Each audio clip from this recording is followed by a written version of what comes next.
Standing. Okay, I'll call the meeting to order at 7:06. Would you please stand and join me in the pledge? Pledge allegiance to the flag of the United States of America and to the republic for which it stands, one nation, under God, indivisible, with liberty and justice for all. Good evening, everybody. Are there any changes to the agenda? Approve the agenda by consensus. I need a motion to approve the minutes. We have two sets. I have some, I didn't bring any sample policies. For a motion to approve the minutes of 9:13 and 9:18. So moved. I'll second. Okay. Are there any changes? Oh, sorry. Okay, good. Hearing none. All those in favor of approving the minutes of 9:13 and 9:18, please say aye. Aye. Anyone opposed? Any abstentions? Okay. Is there any public input or announcements? Hearing none. We would like to hear from our principals. Who wants to go first? Maureen, we'll let you go first. You're in the comfy chair. Fred out. Well, I don't have a whole lot to report. I feel like I just saw you guys a week or two ago. We've been doing a lot of testing. We finished our STAR 360 testing, our Fontes and Pinnell testing, our Words Their Way testing. Gathered a lot of data, and we're at the point where we're analyzing it to inform our instruction. The opening went smooth. I have a really good team going on up there, so nothing too exciting has happened. Everything is working out well. So Good. that's all my report is tonight. Excellent. Not bad. So Fred. Yes, things are going very well. We've finished our testing, and the teachers have already gotten together and started grouping kids for interventions for ELA. That went really well. That's mostly primary at this point. We started our school-wide, year-long activities that take the place of our winter sports, which we only went skiing like 5 times. So we're going to do a number of things. Today, we went to hiking up at Taconic Ramble, and kids had a great time, but it was a little wet. They definitely want to go back, hopefully when the sun is shining.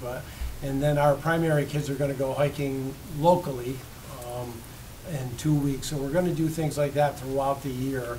You know, we're going to go skating still, and bowling, and cross-country skiing, and sliding. So that start it started off really well. And academically, the projects are going, the kids are engaged, and it feels like we've been in there for 4 months, but it's still the first week. It's a weird feeling. Very nice. Excellent. Hey, Fred. Yes, sir. Is there something going on Saturday? Oh, yeah. Thank you. I write myself a note on that. Yeah. We have the color run. First of all, it's our 3rd annual color run. The PTO puts that on, and a lot of kids sign up for that. It's a nice event. But we're also doing a ribbon cutting for our grand opening to the Clarendon Community Complex and walking trail. The trail is complete. It goes around. It's a 1/3 of a mile. We've got 3 of the 6 workout stations put up, and they're not quite installed because we got to put the benches in and whatnot. We're waiting on benches, but we're still going to do it anyway. So we're going to cut the ribbon, and the couple that kind of started the lead on this way back in 2015 have been invited to be the actual ribbon cutters. So we're going to be doing that 9:30 on Saturday morning before the color run. Thank you, George. Is that my friend? Russ and Yes. Karen Edwards? Yes. Yes. The gentleman that Fred's referring to and I graduated from high school together in our high school class. So, what is 9:30, right? 9:30, yes. All right, I'll be there. Thank you. Okay. Jody.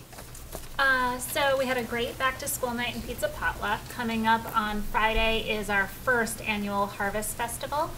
So each one of our classrooms is creating a dish for our entire school community using locally harvested vegetables. And we're going to have a giant taste test and feast, and then the kids are going to go through a bunch of harvest-themed rotational activities on Friday. We're really excited about that. Our big idea of sustainability for the fall is community. One of the things that we've been doing is inviting people to come speak to our students during lunch as community guest speakers. We didn't have any takers for September, so we got Superintendent Dave Younts to come in and answer questions about being a superintendent and read a book to the kids at lunch, which they loved. And he broke the ice, and we have 3 people coming in October to speak to our kids at lunch. So we've got Franklin Cobble-Holm, Gary Salmon, and Jason Smith. The kids are really excited for just a variety of grown-ups just talking about their grown-up work and answering kids' questions. So really excited about those, strengthening those connections with community. They have a lot of questions. Well, What did you will. read to Kids them? have questions, huh? It was called All Are Welcome. Cool book. Nice. Excellent. I would like to jump in there and say that I enjoyed my time up there the other evening at your open house, and good job, I think, on your part. I was watching you fly around getting everything going, and the pizza was wonderful, and I did a little head count. It seemed to me you had pretty close to, if not exactly, roughly half of the kids' parents there, I think. Yeah, we had a great turnout. Yeah, it was well done. We loved having you up there too, George. And Andy.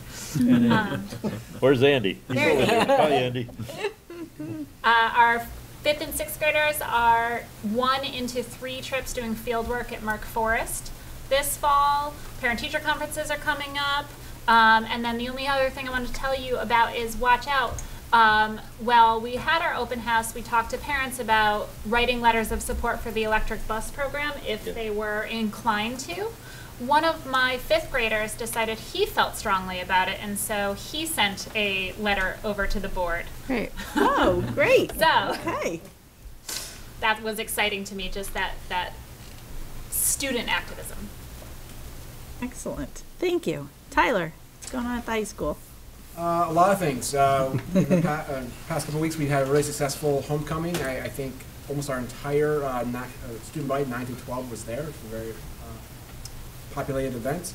Our open house we also had 2 weeks ago went very well. Good turnout for that. Let's see, coming up, we've got a lot of events going on throughout the day. Biggest thing is tomorrow, all of our sophomores are heading out to Castleton for the Sophomore Summit. Then let's see here, on a week from tonight, we have our first musical performance. It's going to be our music department showcase. Starts at 7 o'clock. Again, standing room only, so I would suggest you get there pretty early for that.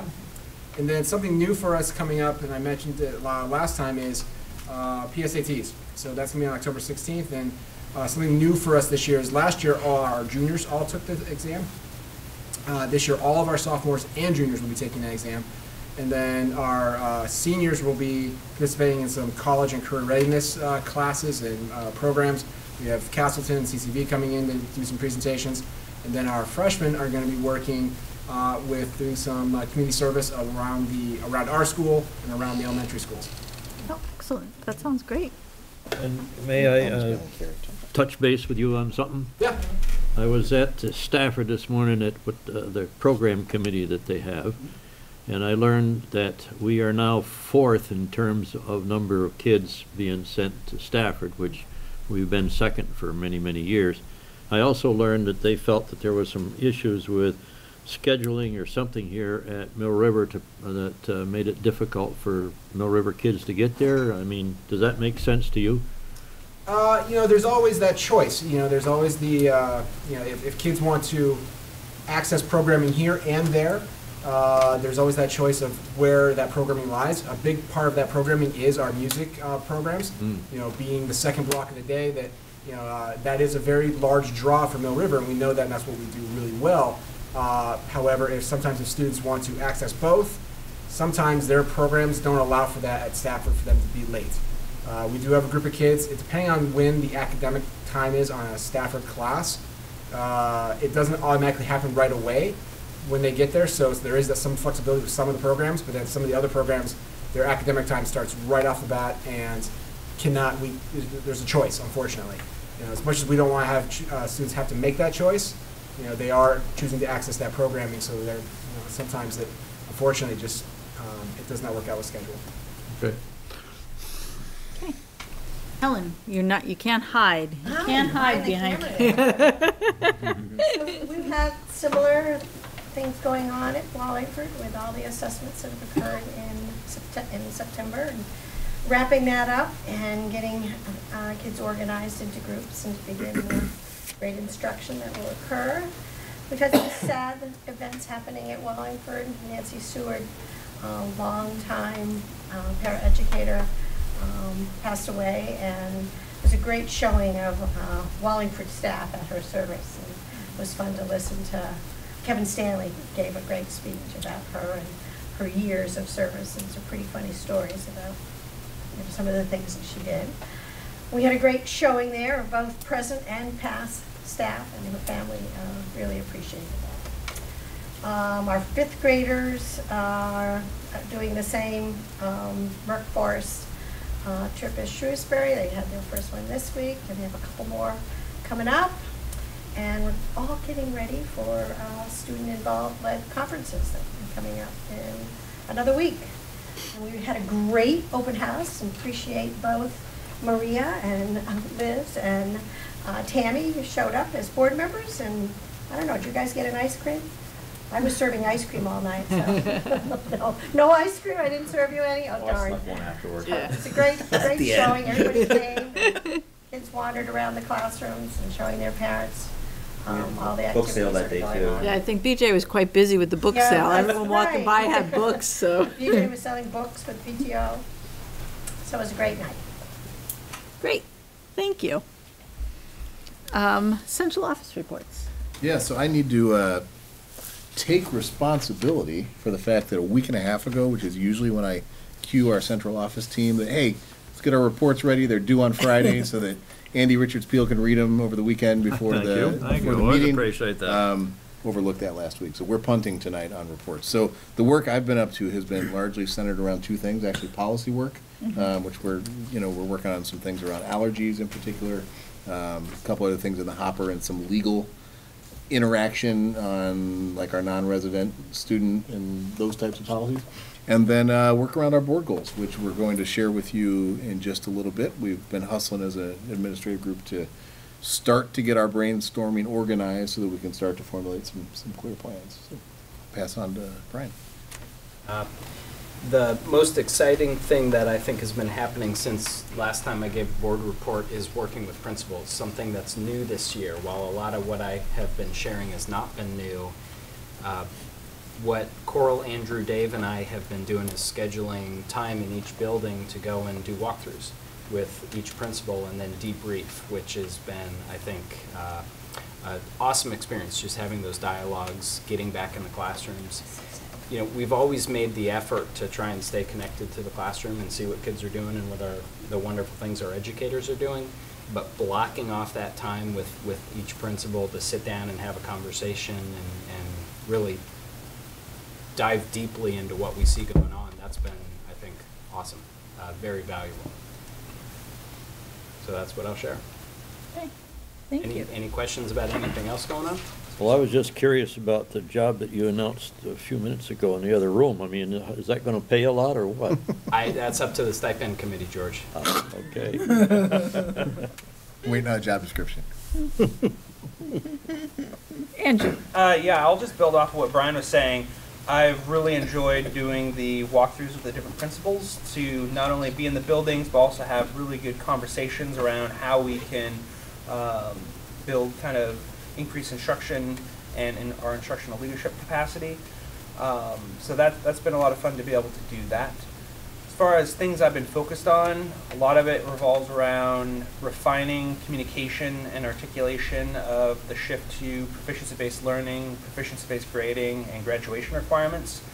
At the open house here at the high school, I provided a packet of documents to parents that provides just some basic information on all of those different pieces. Tyler and I and Jen are working to schedule information nights, one in November, another one in January or February, and another one in the spring that gives more time to provide some kind of upfront information and also to have some Q&A with folks so that we can answer some of those questions, dispel kind of persistent myths and misconceptions around proficiency-based learning, things like that. At the high school level, doing a lot of work focused particularly on grading and assessment. So right now we just started a book study focused on grading and starting to have some kind of deeper conversations around what that really means so that we can help to shift some of the mindsets on that topic. But that's probably the crux of it, is the grading and assessment piece. So I'm not only trying to clarify communication for parents, community members, and students, but also for teachers as well, and identify what it is that teachers really need to better understand so that I can target my resources to that. Excellent, thank you. Carrie? Nothing really all that new, other than the programs after school have all started. Our two smaller schools started a little small with numbers. That happens always in the fall. The numbers have really built up. We have this year a new assessment for social-emotional learning during after-school hours that we're going to be using, that we're looking forward to utilizing. We have our statewide after-school conference. We have at least 4 site leaders that are going to be attending that, and we look forward to that. With the private grant, the BOWS grant with the Engage program, I have a committee that's working. We're working together to look at opportunities for grades 5 through 8 that we can continue to expand. But to date already, we're committed to funding the rock climbing club for middle school. We have a number of teachers that have activities that they want to offer during after-school time, and we're actually, the we is Karen McCall, Cheryl Maneri, Tracy Tinsley, and I were going to be rolling out a mini grant proposal for teachers that have interest in field trips, and I'm thinking of the Merck Forest I want to hear a little bit more about, because that private funding can absolutely be used toward some of those opportunities as well. We're really looking at that integration of 5 through 8 in as many ways as possible, whether some of that is happening on elementary school sites with some 7th and 8th graders participating, or some of it is here with that particular program. So. Sounds interesting. Okay. Coral, how are you? Hi. So I was actually really excited today because in November, the Vermont Higher Ed Collaborative, and Brian and Andrew know this, but they are rolling out some professional development that I think we've been waiting for literally for like 2 years to come our way. And essentially what it is it's a 2-day workshop being offered at Lake Maury for the special educators to really get some quality time spent around developing proficiency-based IEPs, which we have here in the district and have been doing that. But the intent of the workshop is much more specific and drilled down in terms of how in special ed we are monitoring and reporting on student progress. Literally, I kid you not, every special educator I have today signed up for that workshop. So we are literally sending all of our special educators to be trained. And again, it looks like very quality PD. So I'm just really, really happy to be getting some momentum with that. So that'll be excellent to have this year happening. Just a couple of other things happening. Tomorrow, Stan and I will be starting to dive into the development / creation of the special ed service plan, which is sort of our stab at the special education part of the budget. Our part of the budget is due to the agency by October 15th. So while we are involved in a little bit more of a comprehensive process, as is everyone else, later in the year, we do have to submit prediction to them in terms of costs by October 15th. So that's a pretty detailed process that we'll be working on. So we have that coming up. Other than that, we're kind of cruising along and doing what we do. So that's where we're at. Excellent, thank you. Wonder if I could get you to stand up just a moment. I don't know, George. It's I had a problem with my knee a week ago. So oh, I'm sorry. I won't keep you up long. Anyways, I just wanted to let you know that you're on my list. I started last week in acknowledging some of the great folks that we have working in our district. And you are also one of those great folks, particularly with the fact that you've been working with less than full staff, and the fact of how well you came through last year with all of the trials and tribulations. And I think all of board members, as well as myself, will certainly applaud all the efforts you do for our district. Thank you. Thank you, George. Gary. Just want to touch quickly on a few things that have happened since the last time we got together with our bigger projects. Our solar system was inspected and passed and is actually online at this point in time, generating, not right now, but generating electricity when the sun does shine. The roofing projects are, for the most part, done. There still is some curbing and flashing that's continuing, but the majority of those large projects are completed at this point. The biomass plant is still being constructed. The equipment is all down there right now. We're just kind of connecting the dots with the pipes and getting ready to put the electricity to it and start to turn that on and test it out and get ready for that nasty white stuff that's going to be coming soon.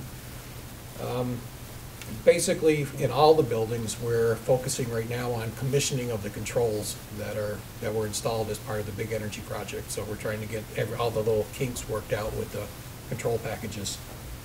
With our safety projects, we're working on putting PA systems in buildings right now, our exterior cameras. We recently put a visitor station in at Shrewsbury. They're working on putting the card access system in up at Timoth right at the moment. And one of the big things that we're real happy about is the electric bus proposal went out the door on time and was received, and we're kind of hopeful at this point, waiting to see how that goes. Good. Any questions for Gary? Okay, thank you. We will move on to committee reports. Adrian's not here, but as far as I know, there's nothing going on yet with negotiations. And that would bring us to personnel. Len. Hi there. Surprisingly, we don't have to approve any contracts. We've been doing that, seems like forever. So I think we're in a good spot there. Just a couple things I'd like to mention. We are in the process of discussing the stipend process and procedure, just to figure out how that should work going down. We're also talking about job descriptions. That was brought up, and we will be discussing those as well. And we're still working on the superintendent evaluation tool. So those are three of the things that we still have going on. I would like to request a executive session later tonight for personnel matter. And then the next meeting of personnel is November 6th at 6, which will be here. Excellent, thank you. George, Date. policy. What's the date? October 16th. No. No, November 6th. Oh, 6? Sorry. Hi, I guess it's my turn. We met last evening at Shrewsbury, which was nice. I mean, I could probably spend a lot of time up there. I like that building and location up there on the mountain. In fact, I drove up a little bit early just to be able to, I went up one route and came down the other on purpose. So anyways, we spent quite a bit of time talking about allergies, food allergies, and the approach that we need to take there. We also spent some time on equity in terms of what we're thinking there, and I think that that's progressing well. And I think both of those two policies are going to take us some time to come to fruition. We also talked a little bit about some homework, which involves the fact that the VSBA is looking at their policy manual and the information that they're going to be providing us in terms of some new work to do.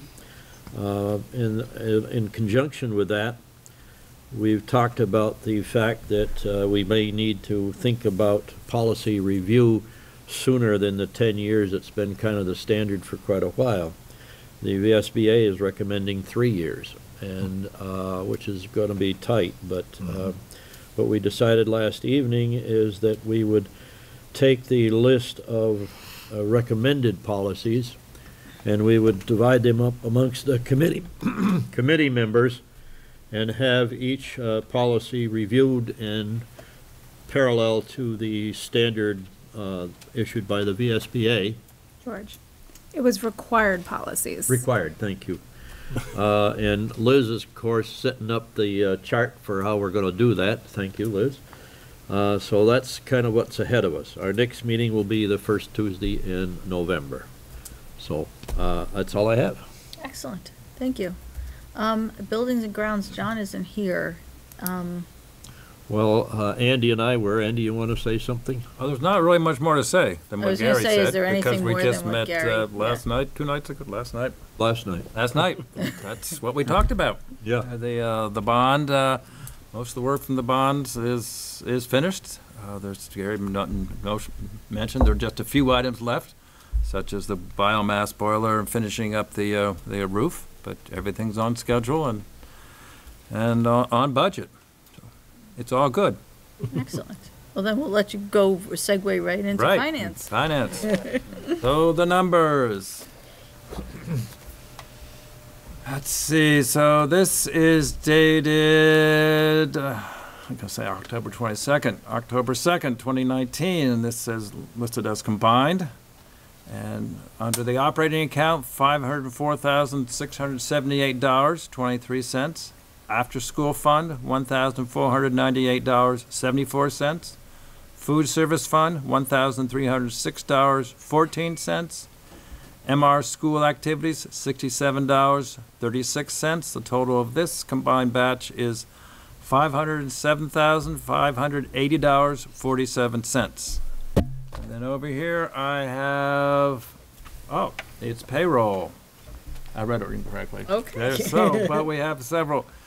Yes. And from 9/13/2019, $421,320.97.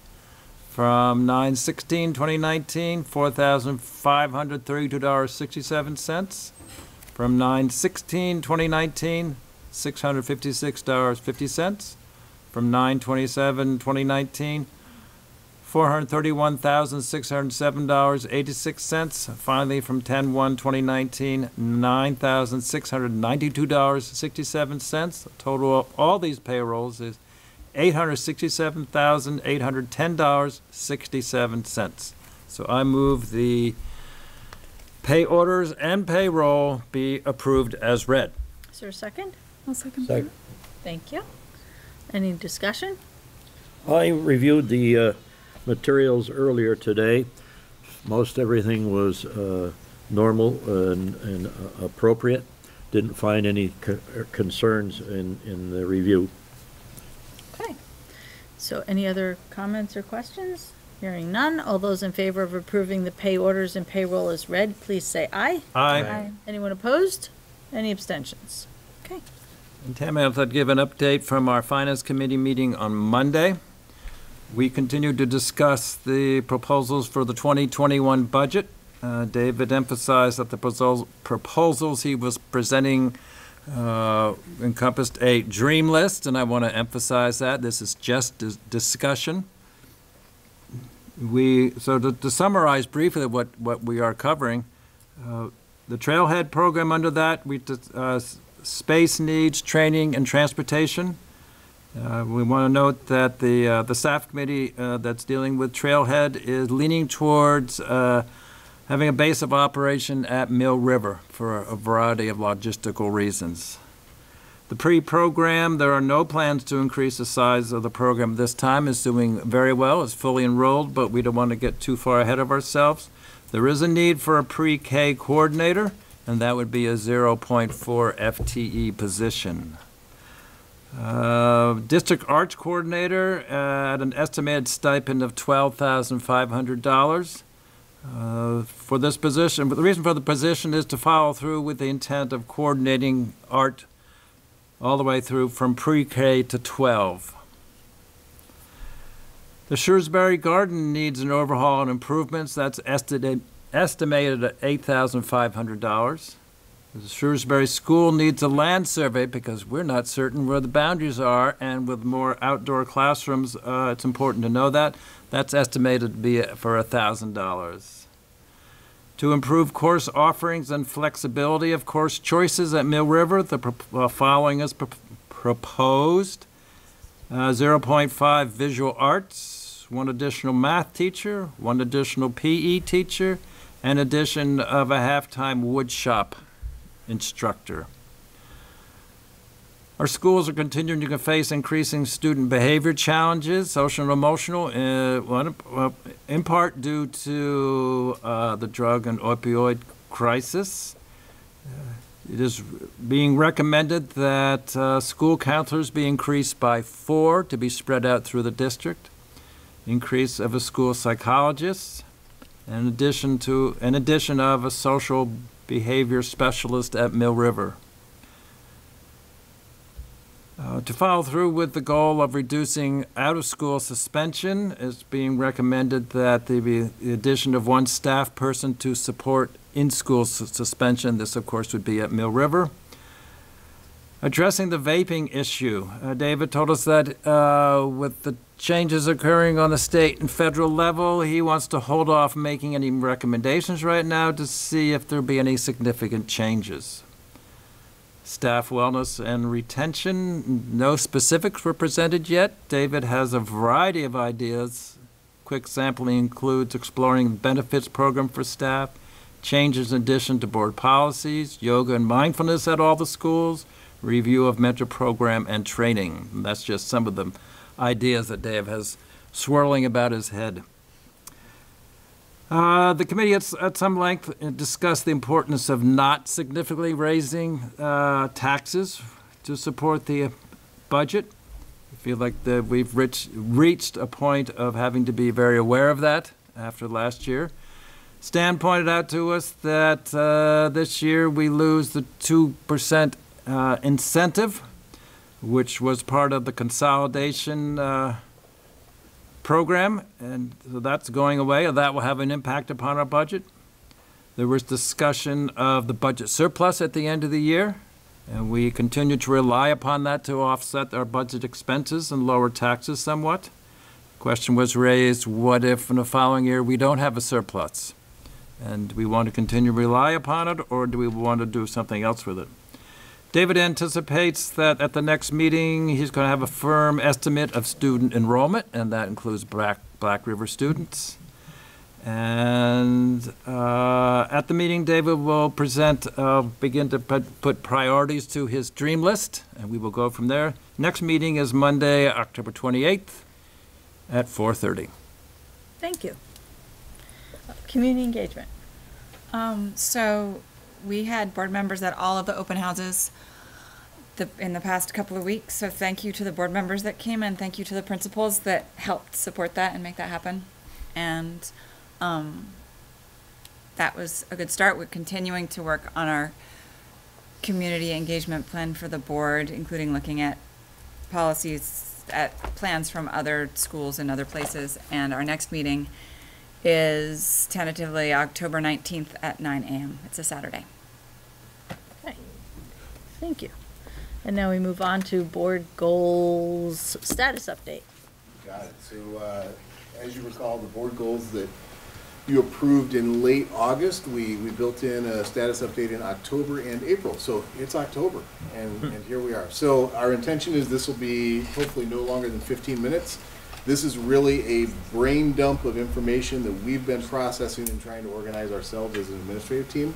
But I want to let you know that process, we've had 2 administrative leadership team meetings since the goals were approved. We've spent about 90 minutes to 120 minutes at each of those meetings working together as a large group and in small groups. And we've got a couple subcommittees specifically around goals 1 and 2 that have met outside of our meetings, probably put another 3 or 4 hours each in. So again, we're in the organizing our thoughts stage.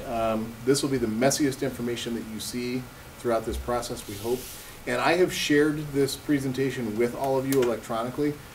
The request that we would have would be when you have a chance, because we're going to move quickly tonight, when you have a chance, look this over, and if there is anything on your mind that you look at it and you're like, what the heck is that, or that's funny, or something that you think is glaringly missing, just please send that my way, because as we're continuing to refine our plans, we want to make sure that we're not overlooking anything and that we're staying organized. In the big picture, if you recall, the board approved 6 goals: student opportunities, student growth, equity, community, human resources, and finance and facilities. For tonight's purpose, we're really only talking about 3 goals, for what I hope are obvious reasons. The equity and community engagement goals are board level goals. we see our role as supporting as the board does the work around those. Finance and facilities is the Gary and Stan realm as our budget development process rolls onward and as our B&G work occurs, those goals are taking care of themselves. So tonight we're really focusing on goals 1, 2, and 5. First up, goal 1. Great. Thank you. So the subcommittee for this group is myself, Jody, Gary, Maureen, and to a lesser degree, Kristen Simonetti. And as Dave was saying, we're going to kind of go through, show a broad overview of things, and you'll want to take time to look through this to really read kind of the fine details. This first goal really is focused around the Trailhead Project and enhancing our arts program here. So a lot of what we've been doing is really trying to nail down a timeline, since a lot of this stuff needs to be happening now in order to come to fruition in 2021. So we're trying to make sure that we're looking all the way out there and that we're doing what needs to be done when it needs to happen. Some of the things we're looking at is starting to get some of the documents ready for the mountain program, creating an application, looking over the proficiency work that we've done right now to make sure that the curriculum is where we want it to be. So we're going to be working with some teachers at the high school to kind of review work that had been done last year to make sure that's still in line with kind of what we want the mountain program to be. As was mentioned already, one of the changes was to have our base for the mountain campuses be here at the high school, and that just made a lot of sense for a variety of reasons. It does simplify the transportation piece to a high degree, and it doesn't really preclude us from still being able to be out in the outdoors. Again, the goal is to have this up and running by fall of 2021. So that's 1A. My turn? My turn. All right. So 1B was about our transportation system. So as previously noted, we think that instead of figuring out a hub and spoke for the 2 Mountain Campus High School programs to get up to mountain bases, at which point they'd be out doing field work after that anyway, the easiest way to think about smart budgeting that won't hurt instruction would be to request 2 12-person vans. If they're 12-person vans, the teacher would still need a CDL, but it's not counted as a full school bus, and so it's a more financially feasible option. Another piece that we're looking at is that hub and spoke model for our commitment to equity for all of the elementary programs. And so Gary and Nicole have been working hard to run various models.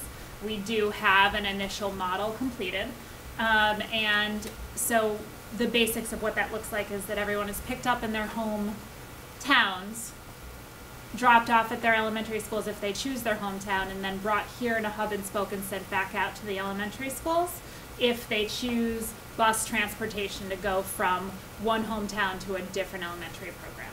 So there are some models that we're working on to make sure that that is feasible to all people. And that's basically that part.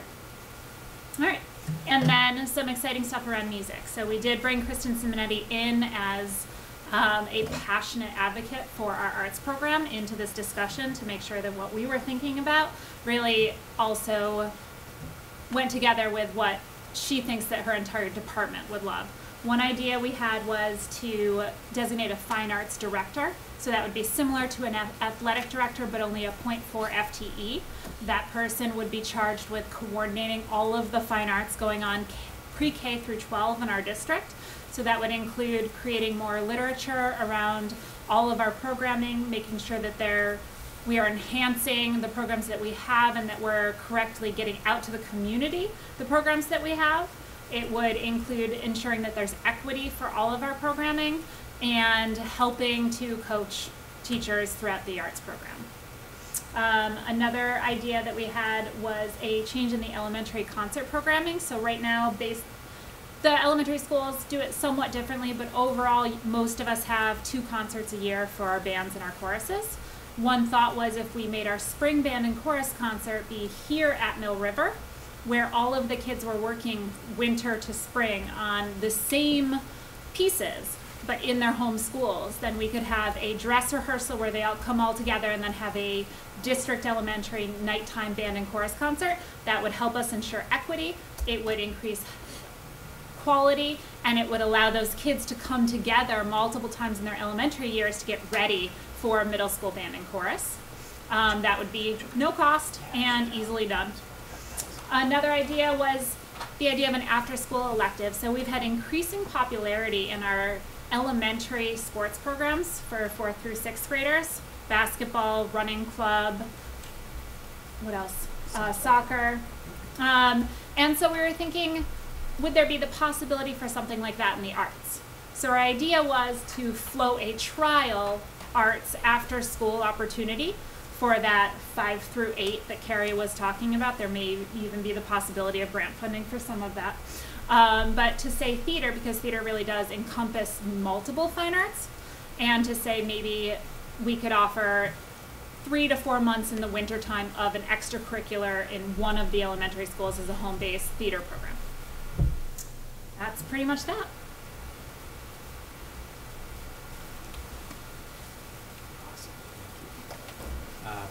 So, Len, I'm going to try and stay in one place for you, and I'll stay near the screen.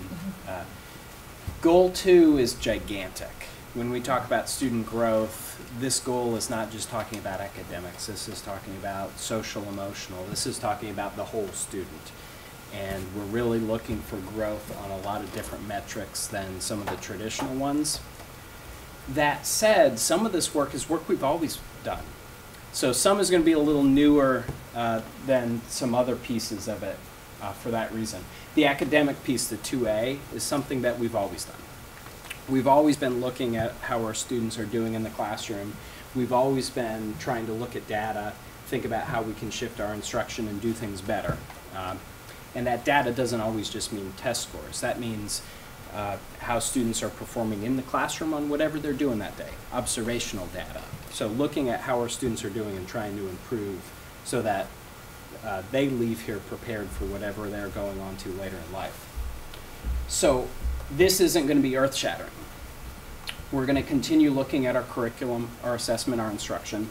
The curriculum work has been huge the last several years. Andrew's making a big effort this year to focus on assessment, because if we're not measuring the right thing, then how can we do anything with that data? So having a curriculum in place is important, but making sure that our assessments are really measuring what matters, that's important too.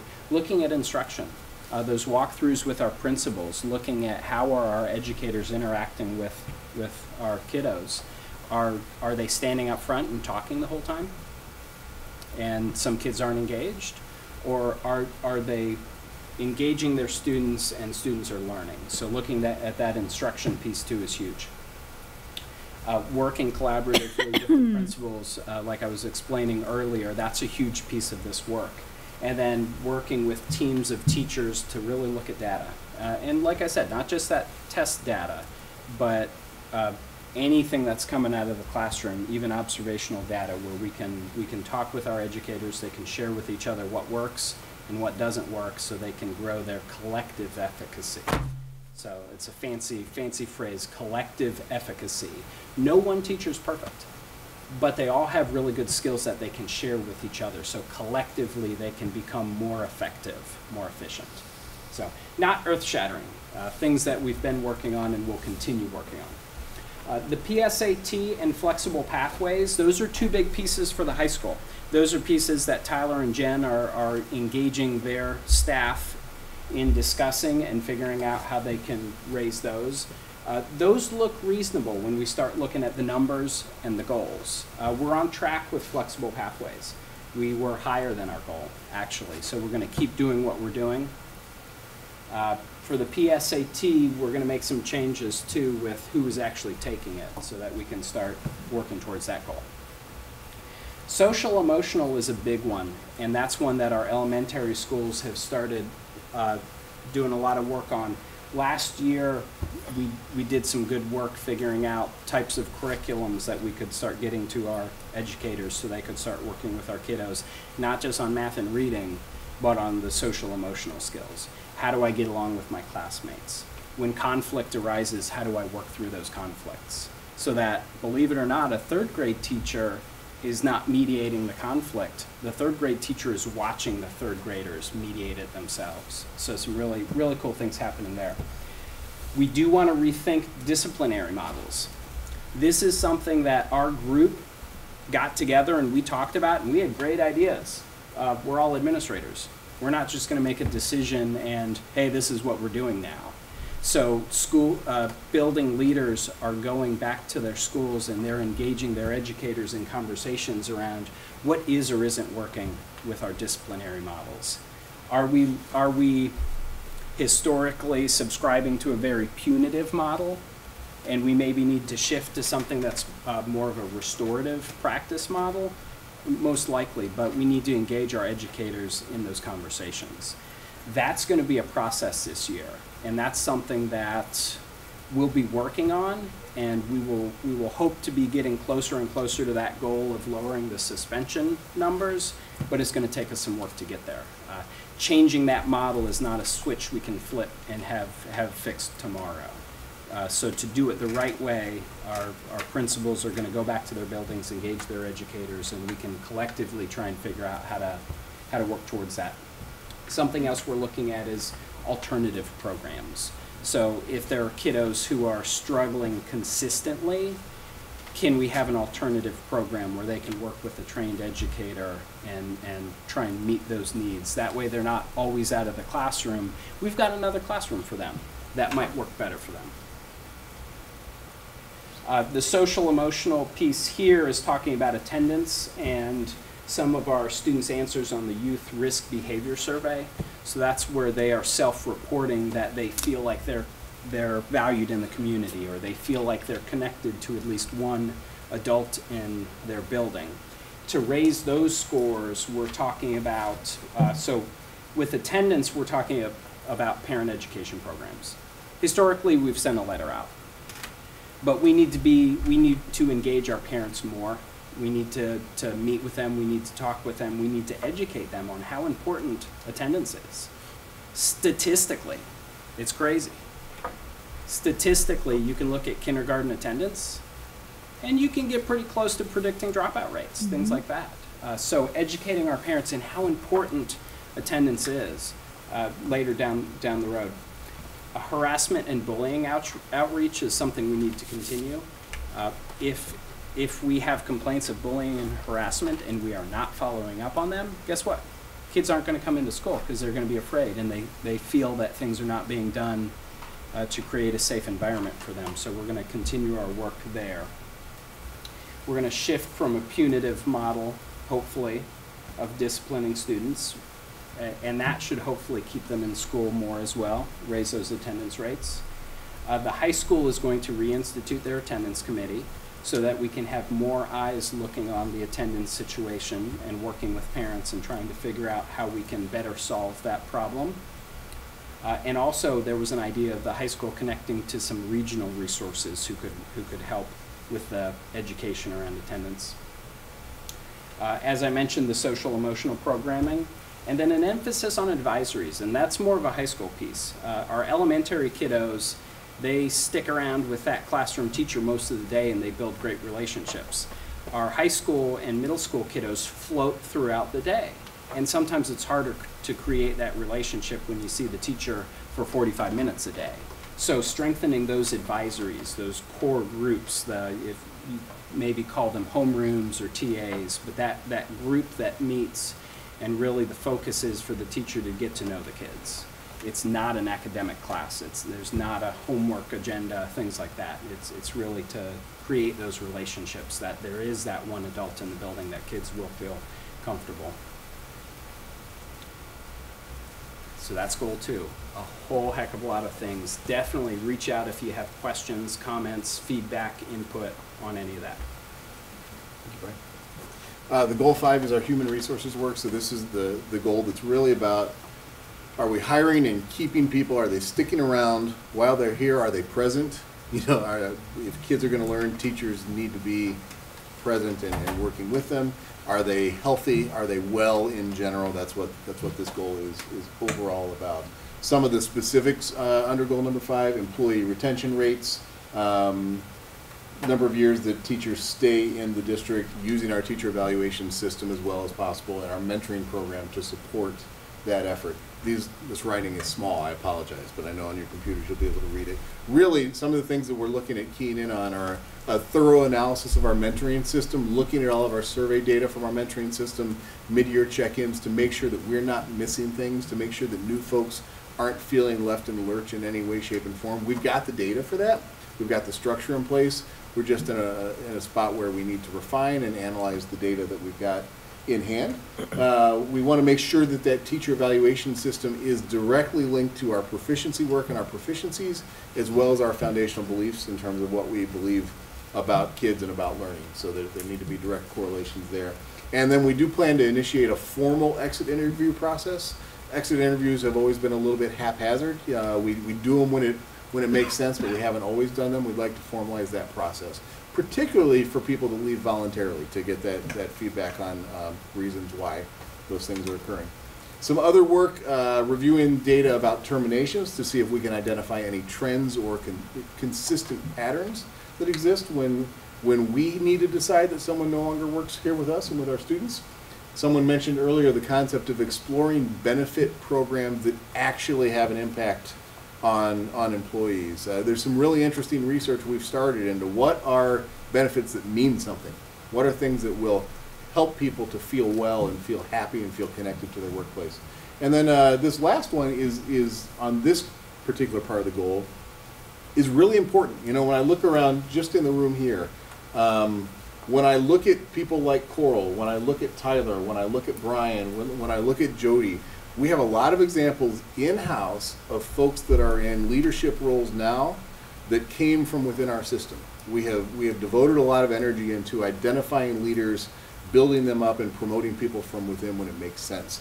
We do believe that there could be a good part of this goal work where at the administrative and the board level, we just identify some sort of commitment to that, where we express that we believe that when it makes sense and when it's appropriate, that there's value in folks that know our system and understand the dynamics at play and the work that's underway. So we're toying around with that idea, what a kind of a position statement could be about something like that.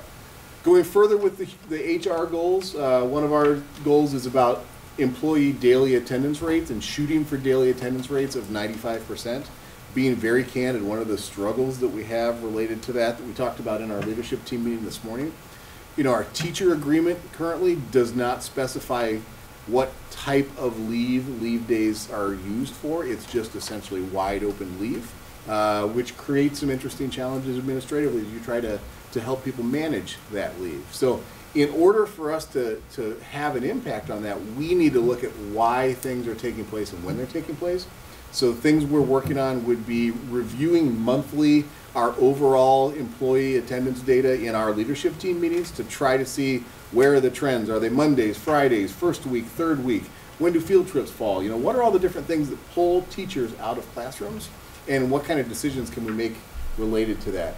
Also, reconciling our processes for how teachers or support staff request subs and how we track the actual attendance data. There's a slight disconnect right now in those two systems. They don't speak to each other as well as we'd like them to, so we want to refine those and make sure that first it's seamless for our educators, that we're not creating redundant extra work for people, but also that one thing doesn't happen without the other being arm in arm with it as far as moving forward.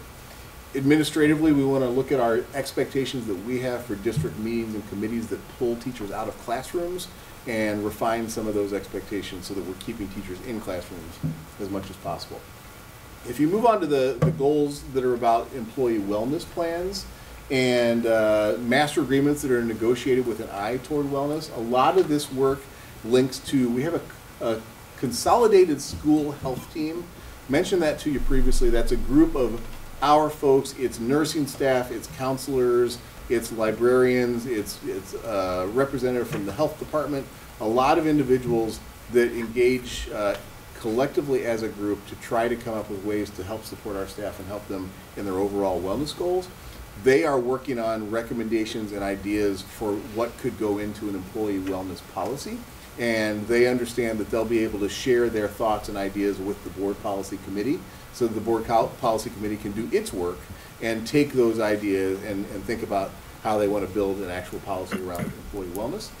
We've been talking about things like developing a big event, you know, an event like a 5K or a big community effort or outreach that would not just be about wellness, but would also be about community engagement, could be about fundraising, could be about mobilizing students to organize ideas and just create some positive energy around school and around the district. So that fits under this umbrella. We've talked about the ideas of developing on-site fitness centers in each of our schools. Someone mentioned earlier the ideas about you know, ongoing yoga and mindfulness classes available for teachers within the school setting that they can access easily. We have been talking about promoting our employee assistance program as much as possible so that people realize the resources that are actually available to them at no charge that can serve them as individuals from a wellness standpoint. And then when you think about negotiating master agreements, we've been talking about things like, what would it look like if we offered a benefit of a CSA program that included delivery as a part of the employment package? Maybe that would be in lieu of specific dollars, or maybe that would be just a tangible benefit that people had access to. But getting resources into people's hands that can help them to make good lifestyle decisions and be beneficial to them if they're interested in that. We've also found with our research that some of the most impactful efforts by employers have to do with incentivizing employees to engage in wellness activities or to engage in volunteering activities. And when you incentivize that either monetarily or with time, you get more traction with people, and there's actually measurable improvement in terms of their overall happiness and satisfaction at work. So we're toying around with those ideas and trying to see whether those could lead us anywhere. Last slide for you. Big picture, next steps, kind of where we go from here. So first, we're continuing this work. We know we need to support the board in its work around the board goals that connect to it. As we enter the budget season that Andy referred to earlier, we are working hard to make sure that all the ideas that I talk about with the finance committee and at that level and at the board level are all linked to our goals. We shouldn't be coming up with crazy ideas that don't fall under these umbrellas. We need to make sure that things are aligned and make sense.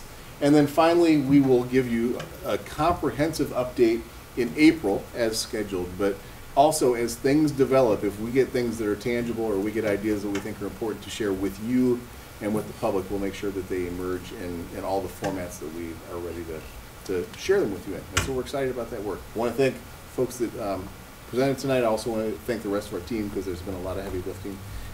Once again, if you have any input, this is missing, this I love, this is crazy, whatever you want to share, please get that to me anytime, and we'll just make sure it gets integrated into the work we're doing. Thank you. Thank you. Thank you. Thank you. Okay, we will move on with George's favorite part of our program, transact other legal business. Believe it or not, I have some.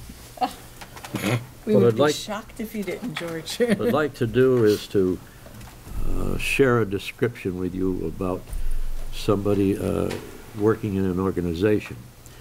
I have, over the years, run into several of these kinds of folks that I want to talk about. And it's a person that is working in the organization at a job, and this individual does what I call takes ownership of that job. And after you get to know the person and watch them or work with them, you know that you don't have to think a thing about whatever the job description is, because that individual is more than fulfilling whatever the job description says. It's a person that is involved in the organization to have it succeed in every way possible, to commit incredible energy to help wherever necessary. And I think we have many folks within our organization that could answer that description. But tonight I'd like to pick on one individual that I know that more than satisfies that description, one who I admire in terms of the amount of effort that that person puts into her work to make all of us better at what we're doing. And I'd like Ann to stand up for a little applause.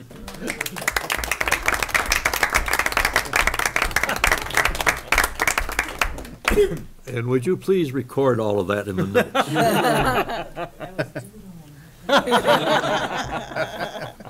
It's on camera, don't worry. Thank you, George. Absolutely. I wanted to take this opportunity on behalf of the board to thank everybody, our new staff members that came and met with us at 5 o'clock. It was nice to be able to have a few minutes outside of normal board circumstances to chat with them and to get to know them a little better. And I think that, I know I enjoyed it. I think everyone enjoyed it. We hope that they did. So we want to thank them for taking the time out of their schedule to come and have cookies and a snack with us and chat. So I think that was good. I don't know if we have anything else for legal business. Anybody else have anything? Did you want to? No. No. No? Okay. I have one quick question. Sure. There's talk on the federal level that we used to call it food stamps, let's call it SNAP, is being reduced, and it may have an impact upon free and reduced lunches. Have you heard anything more about? I have not, but that doesn't mean that there's not accuracy to what you're sharing. I will continue to percolate along. Okay. I'll mention my one thing. I know the winter sports program, there was a little bit of confusion, I know, among some Wallingford parents for a second there. It's not occurring at Clarendon, but it is still going strong at all the other schools. And it sounds like from Fred's thing that they have a really good alternative going on that I'm excited about. So I just wanted to clarify that for video. Thank you. Yeah, that would probably could be confusing to people. Yeah.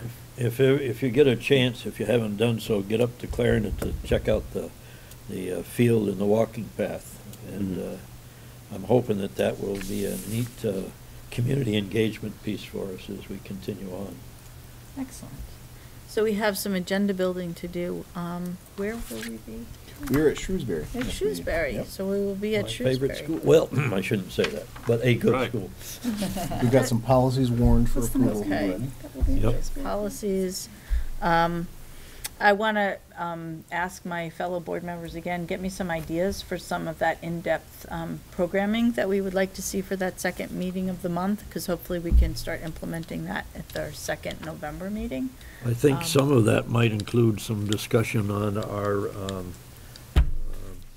help me here. Oh, Policy building? What? Policy building? No, No, the community no. engagement. No. No. Fairness, what's the word? Equity. Equity, thank you, darn, I'm getting Sounds old. like. Yes. I think that we need to have that involved in the conversation. Well, I would suggest that we allocate some of that time to our two board responsibilities towards those goals, so community engagement and equity, so. Yeah. But those are good. So if there's anything else. You're thinking that for the second November one or for this one coming up? I think for the second November one. Okay, yep, gotcha. And then I know that we had some other things that we were talking about, presentations on, like restorative justice, education, and some explanation of MTSS. So I don't know if that's possible, when that's possible, but if you let us know when, maybe we could do that in the October one. I think that would be interesting. 2 weeks. Quick question. I thought, did I see somewhere that a person came in and spoke with the equity committee about, from the state or something? Or did I, When? recently? No? Jody. Yes? Probably Mike. Jody will. So there are two different visitors. Early in 1819, we had Nico Amadou from the ACLU come and share some Vermont-based data on issues of inequity. And then we had the former Montpelier principal, Mike McCraith, come in the spring of last year. And what he did was an equity walkthrough. So we had him come spend an entire day in our schools, spend time with teachers, administrators, and students just to look at, how equitable do Mill River schools feel, and then write us up a summary. Well, I was just thinking it would be nice to have an expert, if we may, from outside to talk about what it should look like here. And maybe that person who did the walkthrough could come and speak with us about, or someone who is familiar with that report could speak with us about what the results were. I think I would appreciate that myself. Help to inform the board maybe in Yeah. developing its equity policy, I guess Yeah. is what you're thinking. So Andrew and I are intimately familiar with that report. We've Okay. really used that to drive our work around equity. I think I speak for both of us when I say just tell us what venue and when you would like us to talk about that report. I Great. think that would Thank be you. an exciting thing. Yeah. I do too. I do. And Coral, is, in your role of special education, is there any cure and help for that memory lapse, like that momentarily thing? Hopeless residential, sorry. Sorry, you're on the placement list. So maybe, trying to just, maybe if we could see if maybe the MTSS overview for this second part of our October meeting would be good, and then maybe we could do work on the equity portion In for the November. November meeting. Sure. If that works as a tentative thing so that everyone can kind of plan, I think that would be good. And I think then we need a motion to go into executive session. Quick for- question, do you Sure. want a Shrewsbury-ish presentation when we're up there in a Yes, couple of weeks? course we do. Okay. Yes, Anything with the little guys or even the medium-sized guys is yes, great. yes, no, Small, absolutely. medium, or large, some of them will be there. That's I cool. think that what we kind of agreed to, just so that everyone's on the same page, is that we would do a shortened regular meeting with our school presentation, and then we would delve into, kind of adjourn that meeting and then delve into more of a board retreat type scenario to be educated on a topic or learn more about or work on our equity and community engagement goals. Yep. So I think Cool. that's what we were talking about, so. All right. I will move us into executive session. For a personnel matter? Yes. Thank you, George. Is there a second? Sure. I'll second Okay. that. All those in favor, please say aye. Aye. We are in executive session at 8:12, and we'll be going back to the conference room. You got it.